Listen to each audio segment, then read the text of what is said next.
Ayos oh, parang stock lang. Siguro di na tayo huliin ito.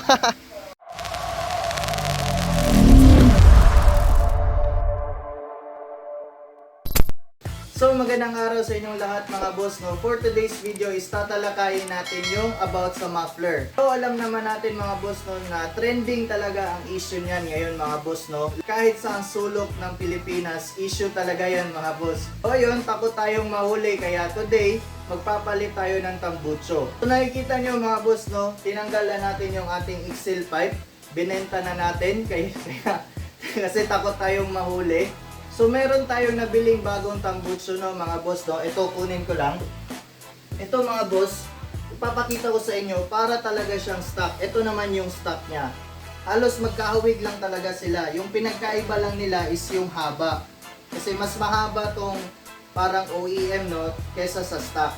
So isa pa sa napansin kong pinagkaiba dito mga boss, no, compare sa original, meron talagang makikita yung perfect na henang, no. Napakapulido yung henang niya. Samantalang dito, medyo manipis lang siya. Ayan, nakikita nyo. Pero, more or less mga boss, yung quality ng pagkaka-bend, tsaka yung klase ng material na ginamit, pareho lang naman mga boss. Yung sa stock lang, medyo madumi lang yung pagkaka-weld, no? Pero makapal. Pero dito naman sa, sa OEM, manipis lang siya, pero sobrang linis. Pero okay naman yung material niya mga boss. Ayan, no. Dito naman, ito yung sinabi ko sa inyo na mahaba. Siguro mga 2 inches siguro yung difference nila mga boss. Tapos medyo may mga deforms lang yung pagkaka-press niya dito sa OEM, no. So, ayan. Ito sa stock mga boss, no. Ayan lang yung butas ng kanang exhaust slip-on. So, medyo maliit siya. Tsaka compare dito sa stock, meron yang mga I think mga 3 chamber siguro yung nasa loob niya para mag-minimize yung noise. Samantalang dito naman sa bagong bili natin mga boss, medyo malaki yung bunganga niya. Ayan.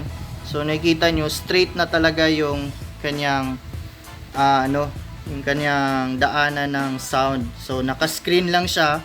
So yung buong parte ng exhaust or yung slip-on na to is puro mga fiber na lang para maging buo.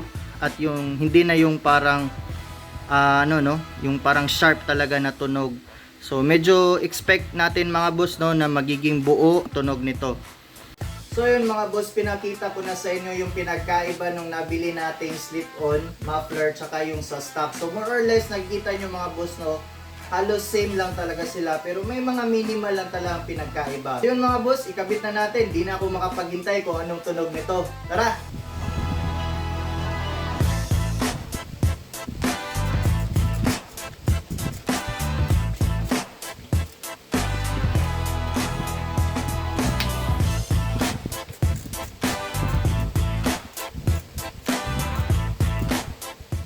So yun mga boss, napakadali lang ikabit kasi halos same lang talaga sila sa stock.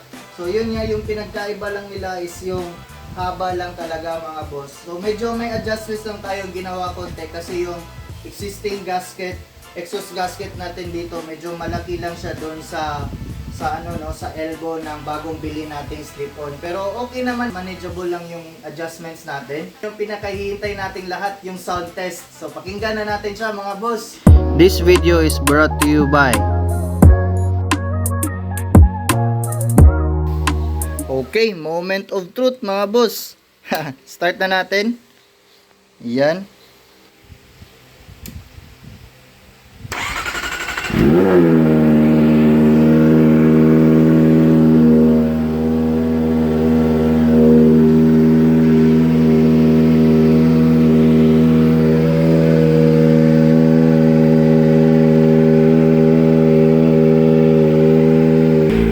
Rev lang natin konti mga boss, no?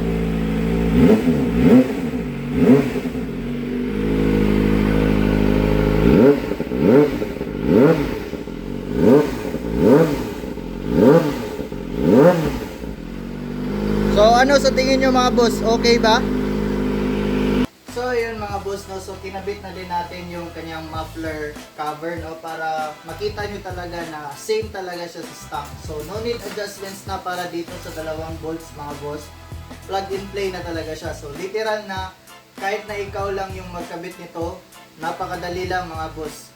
Kopyang-kopya na talaga yung stock. Pero yung tunog niya, medyo yun nga, tama tayo na buong-buo na talaga yung tunog niya mga boss. So, I guess sa susunod na video natin mga boss, no, gawa natin ng ilan talaga yung decibel nito para masukat natin kung pasado ba tayo sa batas natin mga boss, no? Para yun nga, hindi na tayo takot mahuli. So, sana naman no, pasado na to. So, salamat sa inyong panonood. So, this is Vince Villarus ng Team Be Humble. Maraming salamat sa inyong suporta mga boss. So, laging tatandaan, laging alerto sa daan para iwas disgrasya. Okay? Bye-bye mga boss. Ingat. See you next time.